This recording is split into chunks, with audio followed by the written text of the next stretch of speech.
Hi, it's Tawana with Guiding Principles Bible Study. I'm really excited for tonight's topic because tonight we're going to discuss really what it looks like and what happens when God brings us to the place that we can actually walk by faith. So let me ask you a question. Have you been through the process that God takes us through in order to start developing our true and unbreakable faith? Tonight, we're going to come with our foundational verse, which is 2 Corinthians 5 and 7. For we walk by faith, not by sight. This, as far as I'm concerned, is the greatest verse in the entire Bible. And I'm going to tell you why. We often think that walking by faith is something simple. We just throw cares to the wind and we walk out the door and we just do it and God is going to bless it. Yeah, that's not faith. That's tempting. And we have to be very careful with how we deal with that, because when we walk by faith, faith is a process. I want you to remember this, that every single thing you're going to go through with God is a process. Here's what I love about the faith process. You start off with faith the size of a mustard seed, like you know that he's there. Something happens, and then over time, that faith is allowed to grow. But along with that faith, there's other things that happen. Life happens. And see, that's where we get really, really, really confused sometimes, is that we're sitting here and we're going through life and we're walking by faith, and you get to a point where you go, God, what am I doing wrong? And if you have never reached that point where you walk up to God and say, what am I doing wrong? Then you have yet to learn to walk by faith. Trust and believe, you have not even begun the journey, because that's all a part of this.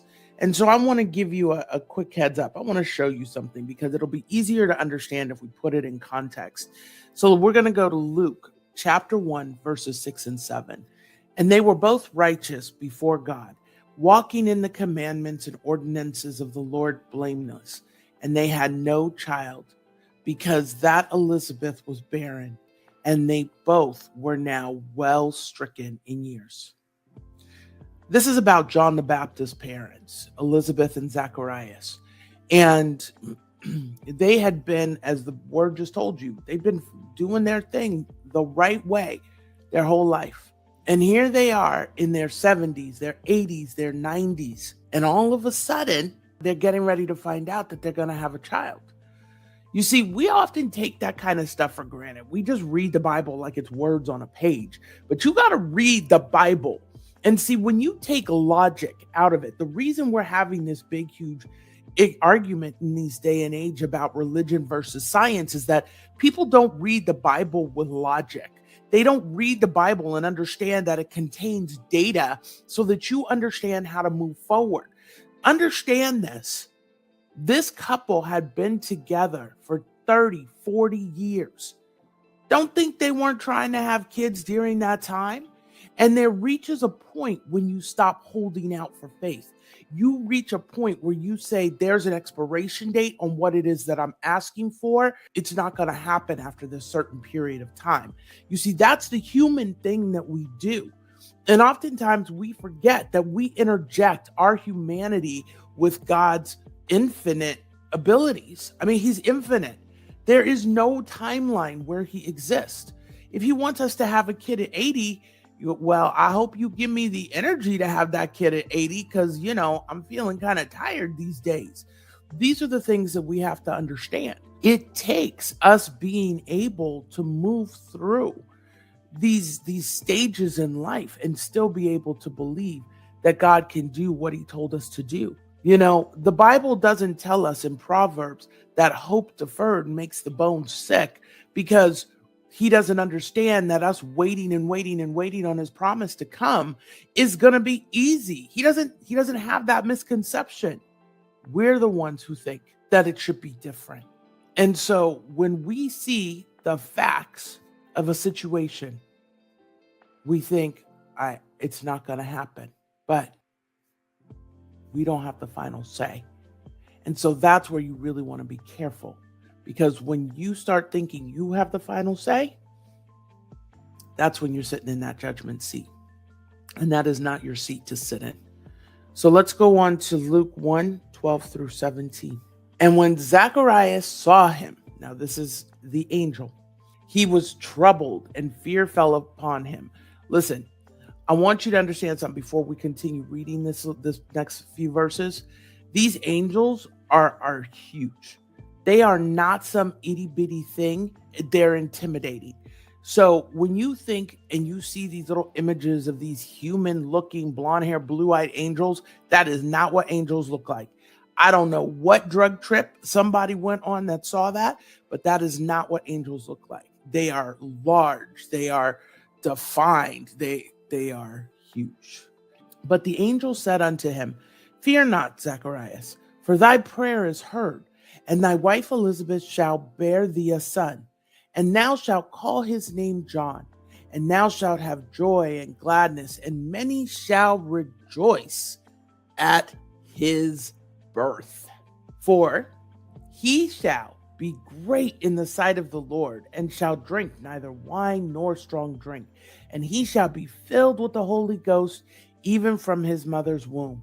And many of the children of Israel shall he turn to the Lord their God, and he shall go before him in the spirit and power of Elisha, to turn the hearts of the fathers to the children and the disobedient to the wisdom of the just, to make ready a people prepared for the Lord. That's what Gabriel said to Zacharias. After decades and decades and decades of waiting, Gabriel comes with these happy tidings. And see, being an angel, Gabriel has no idea what it is to be exhausted, what it is to be tired, what it is to be done with hope, with not having any hope. But when he came before him, Zacharias should have known that it was an angel. Instead, he received it. He heard what Gabriel had to say, and then he responded this way. And Zacharias said unto the angel, Whereby shall I know this? For I am an old man, and my wife well stricken in years. I want you to understand that. That man was hurt. He had spent his life waiting on a child, and now he had no hope. And he didn't believe him. He wasn't willing to open himself up. You see, that's the thing we have to be very careful of. Because when we are hoping for something and it doesn't happen, a root of bitterness often forms. You see, it's not about being bitter. It's about understanding that you may not know God's timeline and you have to keep pushing toward it. I want you to understand, all of us have a dream. I have a dream. I have some things I've had to wait for now. It's been over 20 years. There are some things that I see happening just in my own life, and I have to go every day. Today could be the day. I need you to get up and give it the same energy you had the first day you asked for this. And it's been a decade. The reality is there are things with God that you are going to wait a long time for. A long time. And you never know that at the beginning. You see, getting into something is easy. It's the middle when trying to continue to hold faith is so complicated. Zacharias allowed a root of bitterness. He was in that stage where he was just going through the motions with God. We all get there, but it's whether we choose to stay there or we move beyond that point that differentiates the believers from the non-believers. And the angel answering said unto him, I am Gabriel, that stand in the presence of God, and am sent to speak unto thee and to show thee these glad tidings. Ooh, Gabriel was mad. Ooh, he was mad. You want to know how you know he was mad? Because he said, I am Gabriel. He repeated his name.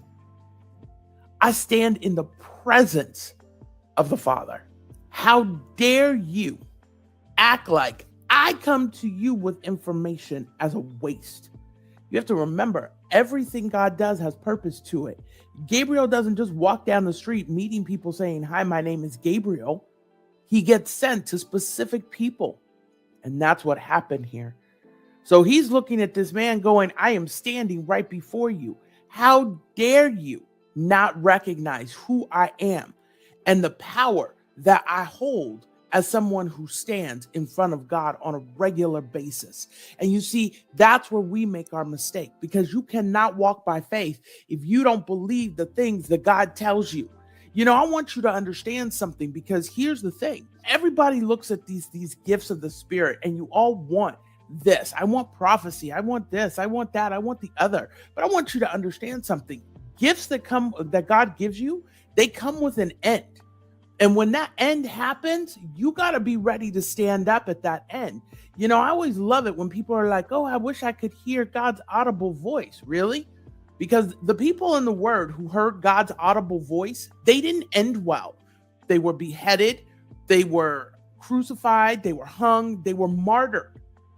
That's a fact. But you're out here, what?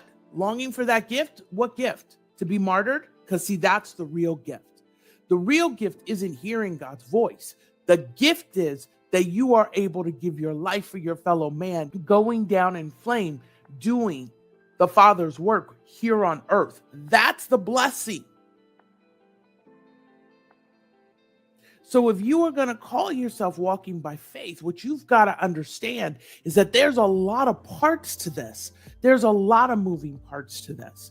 And faith is all about understanding that God is building you and taking your hits and your disappointments and being able to release the tears and not hold on to the bitterness. And that is work in and of itself.